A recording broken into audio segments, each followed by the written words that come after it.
At this point, I was trying, I got to know certain people from Lumja, which I stayed together, a family.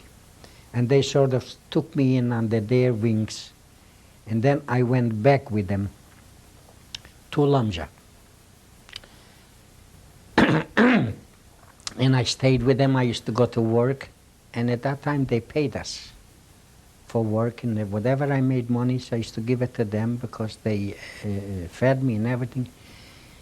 And one day a truck came in to that place, and they took the two, her daughter and the other girl.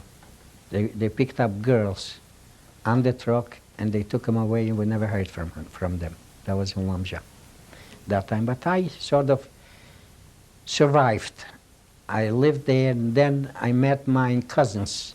They also came back from Russia in Lumja. And after a while, they got in touch with my hometown and got together with a man who was driving a truck. He used to deliver eggs to Lumja from Makow. And they got together with him and they paid him, and he smuggled them back to Makow. I went about 3 weeks later. They fixed it up for me that he picked me up. And also he brought me in to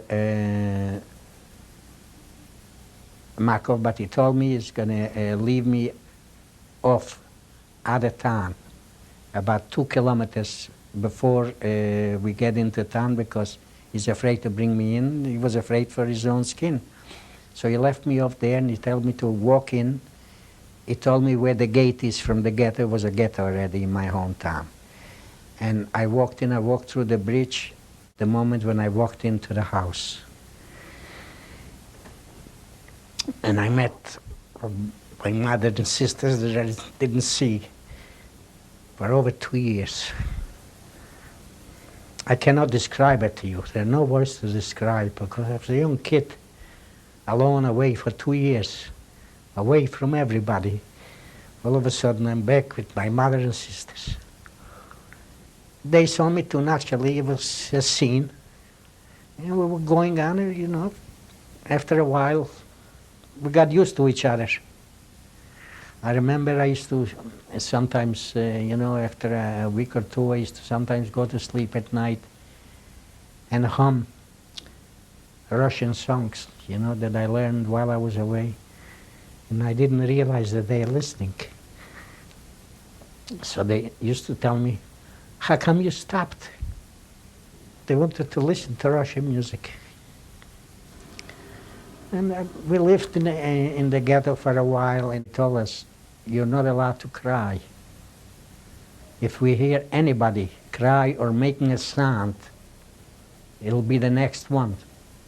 And we had to witness 20 innocent Jews hang. Every able-body had to go to work. We worked until it was time when they started to liquidate the ghetto. So we had everybody packed whatever they could. They told us we cannot take much, and you know, my mother and my 3 sisters and my brother, we all went in the whole ghetto. We went. There was a train station there.